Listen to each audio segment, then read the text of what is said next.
금리 올리고 유동성이 흡수되면 경기 침체 오고 폭락 오는 거라더니 거짓말이냐? 이런 질문이 굉장히 많고 다들 궁금해 하실 것 같아요. 자, 오늘은 여기에 대해서 설명을 해드릴 거예요. 중학생 정도만 나와도 알아들으실 수 있게 최대한 제가 쉽게 설명을 드릴 건데 벌써 여기서부터 그냥 주식이 언제 폭락한다는 건지 언제 오른다는 건지 알려주든가 아니면 뭐 종목이나 추천하든가 뭘 또 어렵게 설명을 한다는 거냐 이런 생각이 드신다면 안 보셔도 되지만 분명히 언젠가는 후회하실 겁니다. 왜냐, 이미 1980년대 90년대도 아니고 지금은 월급만 모아서 은행 이자만으로 어차피 평생 가도 그거 모아서 집 한 채 사기 힘들어요. 그리고 열심히 은행에 그렇게 저축해서 돈 다 모아서 살려고 보면 이미 집 가격은 몇 배 더 올라가 있겠죠. 그래서 대출 껴서 집을 미리 사둔다 해도 지금 집값은 떨어지고 금리는 오른 상태라서 집 하나 깔고 앉아서 은행이자 내면서 생활비 메꾸기도 빠듯하게 그렇게 언제까지 살아야 될지도 모르는 상황이죠. 지금은 주식이든 코인이든 뭐든 재테크를 하지 않으면 인간다운 삶을 살기 어려워진 그런 인플레이션 시대에 우리가 살고 있다는 겁니다. 그래서 이런 시대에 우리가 그리고 우리 자녀들이 알아야 될 건 이렇게 말도 안 되고 불공평한 자본주의 시스템이 대체 어떤 것이고 우리는 그 자본주의라는 놈을 어떻게 이용해야 되는지 배우는 게 우선이라는 거죠. 그런데 왜 후회를 하느냐? 현실적으로 귀찮고 어렵고 하니까 결국 나 대신 이런 자본주의 시스템 다 공부하고 그냥 종목 찍어주고 매도 타이밍까지 잡아주고 할 그런 사람이나 찾아다니자. 이게 현실이에요. 그러다가 자기가 슈퍼개미네 뭐네 이런 사람들한테 사기당하고 지금 뭐 유튜브나 인터넷 찾아보시면 피해자분들 난리가 나 있죠. 어쩔 수 없어요. 본인이 스스로 공부하지 않으면 이 자본주의 시스템과 그걸 이용하려는 사람들은 우리들한테 어떻게든 돈을 뜯어내려고 하고 자본주의의 노예로 만들려고 혈안이 돼 있다. 이건 우리가 꼭 기억을 해야 됩니다. 그때 그냥 귀찮아하지 말고 공부할 걸 후회하고 싶지 않다면 오늘 함께 자본주의 시스템에 대해서 한번 쉽게 알아보죠. 우리가 자본주의 시스템을 알기 위해서 가장 먼저 알아둬야 될 건 뭐냐? 최종 보스, 페드라고 하는 이 미 연방 준비제도 이사회라는 겁니다. 우리들이 뭐 파티를 구성해서 레이드를 뛰고 던전을 깨고 이러려면 결국에 최종 보스의 정보를 알고 있어야 되잖아요. 이 자본주의 시스템이라는 게 최종 보스가 어떻게 하느냐에 따라서 많은 게 결정돼요. 그래서 이걸 아는 게 가장 우선입니다. 연방준비제도 이사회라는 이 하나의 시스템, 이 최종 보스는 뭐냐? 1918년에 연방준비법이라는 저도 뭔지는 몰라요. 아무튼 그런 법에 의해서 연방준비국이라는 이런 촌스러운 이름으로 처음에 만들어졌어요. 지금의 KT가 예전에는 뭐였냐? 전신전화국이었습니다. 이런 느낌이죠. 뭔가 굉장히 촌스럽고 옛날 같은 그런 느낌이었다가 1935년에 은행법이 뭐 개정이 되면서 연방준비제도 이사회라는 조금 세련된 이름으로 바뀝니다. 이것도 예전 자료를 여러분들이 이렇게 인터넷 검색하다 보면 FRB라는 Federal Reserve Bank 요거의 앞자리만 따서 FRB 이렇게 불리기도 했었는데 지금은 연방준비제도 이사회 시스템이다 이렇게 불러달라 하면서 이 Federal Reserve System 이렇게 해서 맨 앞에 세 글자 이 Fed 요거만 따서 FED 이렇게 부르고 있어요. 이거 뭐 제가 영상 시간 늘리려고 여러분한테 뭐 이거 역사 이런 거 얘기하는 게 아니라 여러분들이 이제 자료를 찾아보다 보면 FRB, Fed, 뭐 연방준비제도 이사회, 연방준비은행 등등 여러 가지 우리를 굉장히 헷갈리게 하는 이런 용어들이 많이 나온다는 거죠. 그런데 그냥 초보자분들은 제가 방금 쭉 설명을 드렸다시피 그냥 어차피 다 한통속이다. 그냥 다 유사한 명칭이다. 그냥 이렇게 쉽게 이해하고 넘어가시면 돼요. 이런 명칭 때문에 뭐 이런 거 저런 거 이해하기 힘든 거기 때문에 사실 뭐 중요하지도 않은 거에 우리가 에너지 낭비를 할 필요가 없죠. 그런 차원에서 쉽게 설명을 드린 겁니다. 자, 그렇다면 이 자본주의 시스템의 끝판왕, 최종 보스 미국의 페드는 대체 뭐를 할까요? 신문 좀 읽어보신 분들은 곧바로 뭐 기준금리를 정한다, 뭐 국채를 매입한다 이 정도 대답을 바로 하실 수 있을 겁니다.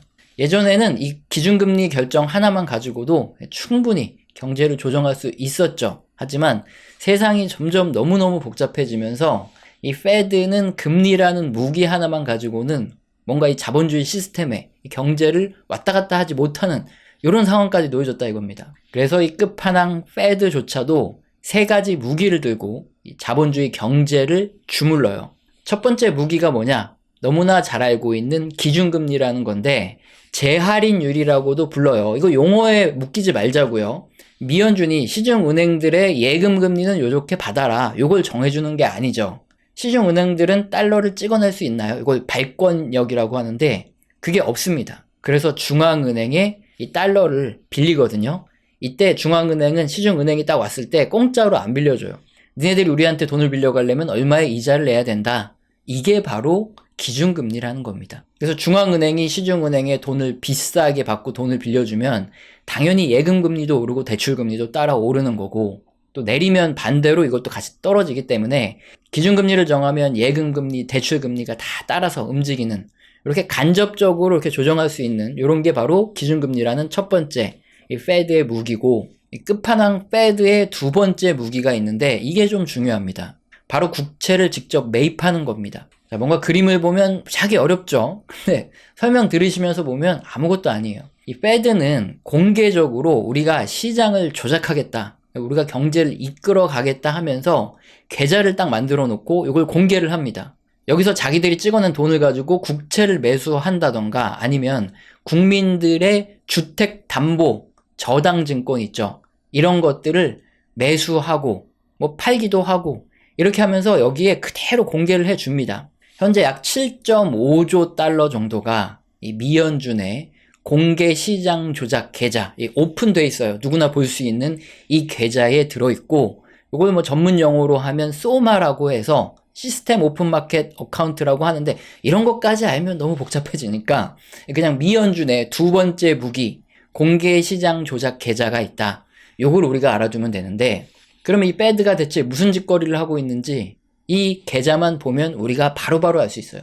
자, 일단 코로나 때를 보면 정말 무지하게 돈을 찍어서 국채를 사재기한 거, 국채가 쫙 올라가는 거 보여지죠.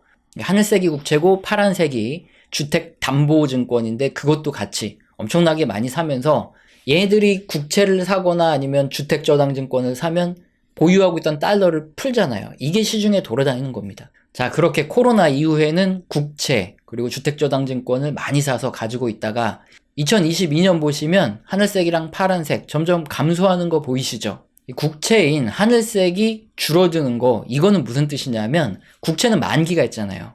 만기가 도래하면 미국 재무부가 원금하고 이자를 갚습니다. 그러면서 이 페드의 공개 시장 조작 계좌에 가지고 있던 이 채권 자체가 소멸하면서 싹 빠져버려요. 그러면 페드는 달러를 갖고 있는 거 아니냐? 아니에요. 페드는 달러를 찍어낼 수 있잖아요. 그래서 이걸 뭐 자산이라든가 이런 걸로 보지 않습니다. 이렇게 페드가 가지고 있던 국채에서 만기가 도래를 해서 원금하고 이자가 들어오면 이 돈 중에서 매달 600억 달러만 국채를 샀습니다. 그럼 그림처럼 만기가 돼서 사라지는 국채가 훨씬 더 많기 때문에 이게 점점 스무스하게 2022년부터 점점 보유한 자산이 줄어드는 효과가 납니다. 이게 보유한 자산이 줄어든다는 소리는 돈을 더 안 풀어주는 거죠. 이게 사줘야지 돈이 풀어지는 건데 그만큼 시중의 유동성을 다시 이 페드가 흡수를 하는 겁니다. 달러를 받아서 이 돈을 지들이 그냥 가지고 있기 때문에 이거 흡수하는 거예요. 시중에 돌아다니지 못하게. 반대로 이게 국채를 많이 매수해서 올라간다 그러면 그만큼 갖고 있던 달러를 가지고 국채를 산 거니까 시중의 유동성이 풀린다 보시면 됩니다. 자, 그리고 페드가 다음으로 하는 짓거리는 바로 파란색의 국민들의 주택대출 저당증권을 매수하는 거죠. 미국은 이 주택만큼은 거의 뭐 공산주의 국가급이에요. 미국 국민들은 주택을 매수할 때 국가가 보증하는 주택담보대출을 은행에서 받을 수 있습니다. 원금하고 이자를 갚아 나가다가 집값도 매수가 대비 뚝 떨어지고 도저히 나 못 갚겠다 그러면 우리나라는 정말 큰일 나는 거죠. 그냥 빚쟁이가 돼서 뭐 파산을 하든 뭐 평생 빚을 갚든 큰일 나는 건데, 미국과 같은 경우에 그냥 담보로 잡혔던 집만 그냥 넘겨주면 그걸로 모든 채무가 싹 끝입니다. 갚을 돈도 없고 아무것도 없어요. 주택 가격이 떨어져서 나는 손실이든 뭐든 국가가 다 책임을 집니다. 이게 파란색이 그거예요.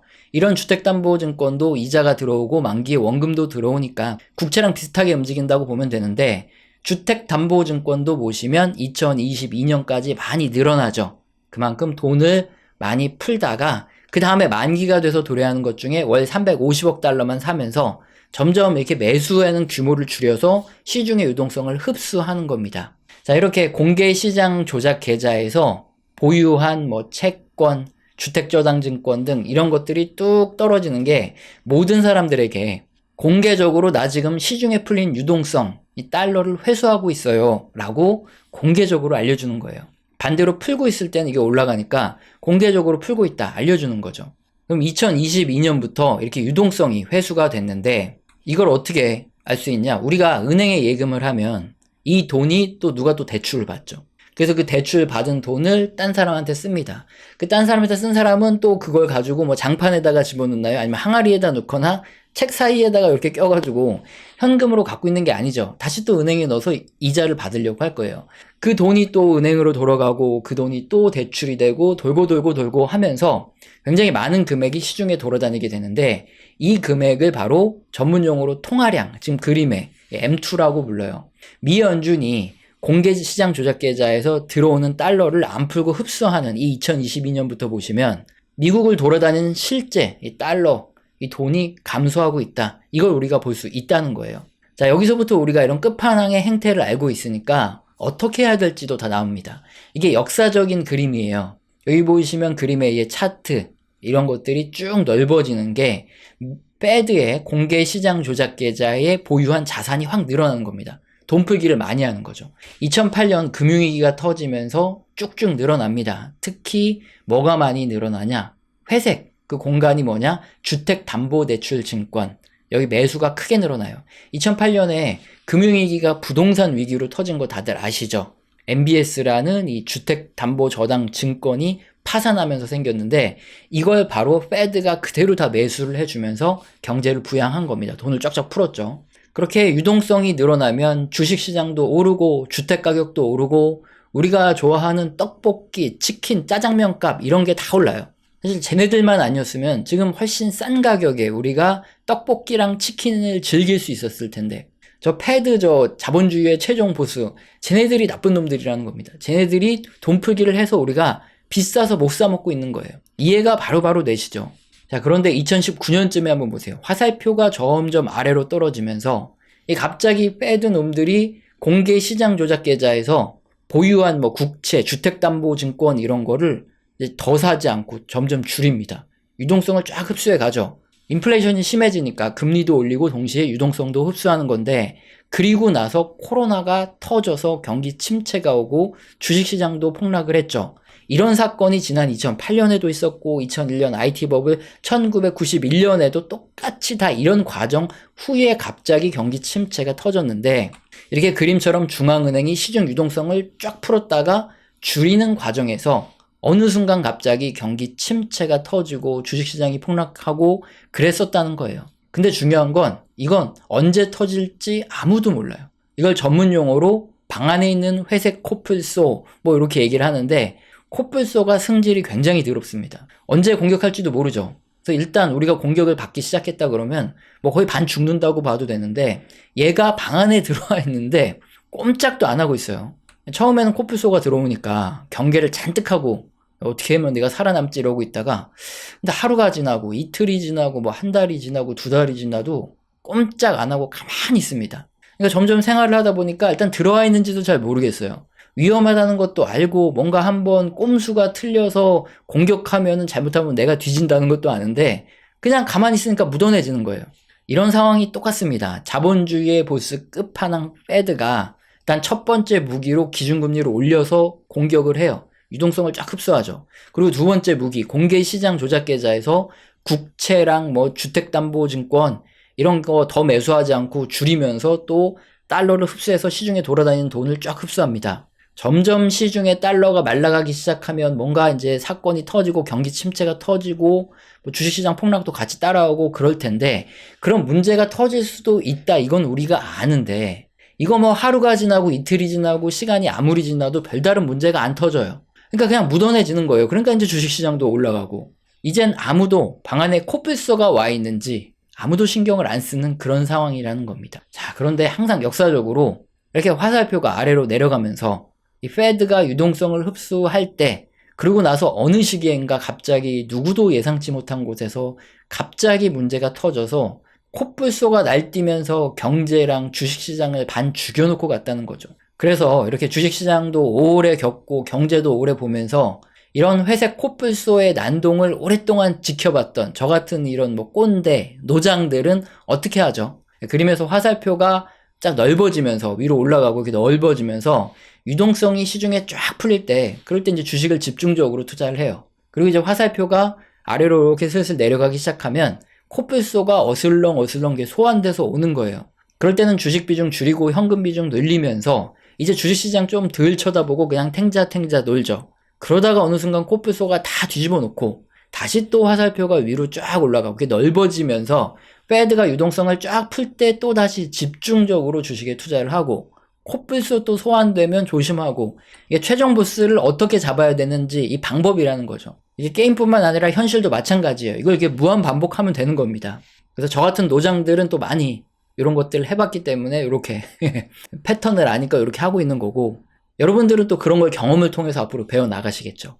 일단 단기 트레이딩을 하시는 분들하고는 뭐 완전히 관점도 틀리고 어떻게 투자를 해야 되는지 이런 것들도 틀리겠죠. 물론 같이 투자하시는 분들하고도 이 방법이 틀리고 모멘텀 투자하시는 분들하고도 틀릴 거예요. 왜냐면 제 방식이 실물 경기 사이클에 근거한 중장기 투자라서 그래요. 바로 이걸 시청하시는 여러분, 우리들한테 중요한 건 뭐냐? 이 자본주의의 최종 보스인 페드가 어떤 무기로 어떻게 공격하는지는 알아야 된다는 거예요. 어떤 투자를 하든. 첫 번째, 기준금리. 두 번째, 공개시장 조작 계좌에서 국채나 주택저당증권을 보유하면서 돈을 쭉 풀었다가 줄이면서 돈을 다시 유동성을 흡수하고, 이런 공격이 있고, 그리고 또 그때 마지막에는 코뿔소도 보내서 이렇게 공격하는데 여기 살아남아야 되고, 세 번째 무기는 지급준비율인데, 은행이 우리가 돈을 맡기면 대출을 하지 않고 반드시 가지고 있는 이런 이제 지급준비율이라는 게 있어요. 일정 부분은 꼭 현금으로 갖고 있어야 되는데 요걸 조절하기도 합니다. 근데 이건 뭐 위에 두 가지 무기에 비해서 좀 보조로 쓰이는 무기이기 때문에 그냥 초보자분들은 뭐 패스해도 무방합니다. 자, 그래서 오늘은 아주 쉽게 이 자본주의의 최종 보스에 대해서 설명을 드렸는데, 자, 이런 것들이 하나하나 쌓여서 자본주의가 어떻게 돌아가고 자본주의엔 어떤 것들이 있는지 하나하나 알아가셔야 되는 거예요. 결국에 이런 자본주의를 잘 알면 알수록 그걸 이용해서 살아남을 수 있는 분들이 되시는 거죠. 조금 귀찮더라도 이런 내용들을 잘 보시면서 이해를 하시면 될 것 같습니다. 투자 판단에 도움이 되셨기를 바랍니다. 채널에서는 영상 시청하시고 정말로 도움이 되셔서 정말 순수하게 후원을 해주시는 분들이 뭐 간헐적으로 계십니다. 후원해주신 분들께 감사합니다라고 말로만 그냥 떼었던 적이 있는데, 그러고 나서 도저히 인간의 도리가 아닌 것 같아서 제가 소통을 하고 있어요. 뭐 엄청 대단한 건 아니고 후원에 대한 리액션이다 보시면 됩니다. 거시경제에 대한 이야기, 그리고 각 산업의 또 사이클에 대한 이야기, 뭐 업황과 함께 이렇게 움직이는 뭐 종목에 대한 이야기 등 이런 것들을 주제로 소통을 하는 시간을 갖고 있어요. 방송에서 하기 힘든 이런 민감한 얘기도 나오고 하니까 후원을 주신 분들은 소통의 시간을 갖도록 하겠습니다. 그러다가 2019년부터 유튜브를 시작했어요. 근데 하필이면 2019년에 경제지표가 둔화되기 시작하는 겁니다. 그때 현금화를 주장했다가 정말 그 유튜브는 걸러지지 않는 필터링, 엄청난 비아냥, 욕 이런 거 굉장히 듣다가 코로나가 터지고 나서 주식시장이 떨어졌으니까 망정이지, 만약에 코로나 안 터졌으면 감당하기 힘든 욕을 계속 먹었을지도 몰라요 하는 것입니다. 자, 수익난 위험자산 중에 50대 50의 확률이기 때문에 절반은 수익을 실현해서 채권형 자산으로 옮겨서 혹시 모를 리스크에 대비하고, 나머지 절반의 자산은 그대로 가지고 계셔서 무역합의가 타결될 경우 상승에 소외되지 않도록 하는 것입니다. 지금은 기대감이 많이 오른 이런 미국 및 신흥국 자산 중 일부는 수익을 실현하고 다음 상황에 대응하는 것이 맞다는 것입니다. 자, 그래서 질문 주신 것처럼 우리 2020년 코로나가 터지고 나서 한 3, 4월에 저점에서 매수하라고 몇 번 언급했다가 이놈이 불난집에 부채질을 하냐, 어떻게 운 좋게 좀 현금 가지고 있다고 누구 죽이려고 이 폭락장에 매수를 하라 그러냐 하면서 또 엄청나게 욕을 먹게 됩니다.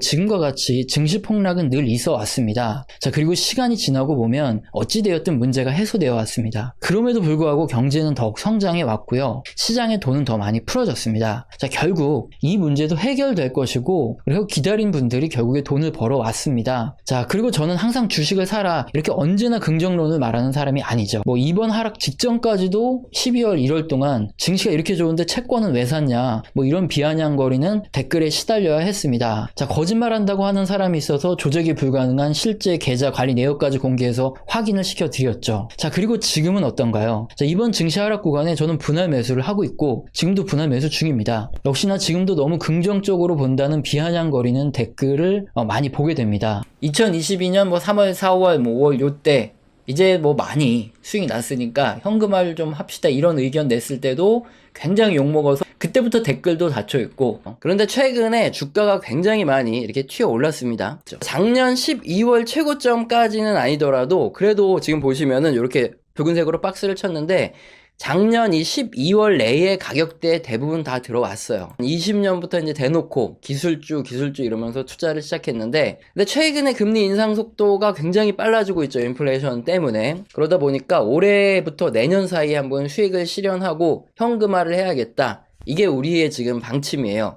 근데 개별적인 종목마다 주가 움직이면 다르죠. 이슈도 틀리고 그 안에 내용도 틀리니까. 그러니까 뭐 일률적으로 뭐 기준금리가 2.4일 때 전부 다 매도한다 이거보다는 각각 종목마다 자기가 생각하는 이런 가격도 있고 이슈들이 있잖아요. 여기에 이제 이만 정도의 프리미엄을 다 받고 그랬으면 고점이다 싶을 때는 알아서 올해에서 내년 사이에 한번 현금화를 하고 폭락하면 또 다시 쓸어 담고 이렇게 가자는 게 지금 우리 채널의 방향이죠. 지금 문제가 있죠. ASML이건 엔비디아이건 마찬가지로 금리가 너무 높게 올라가면 어떻습니까? 기업들이 대출을 받아야 되는데 대출 금리가 올라가요.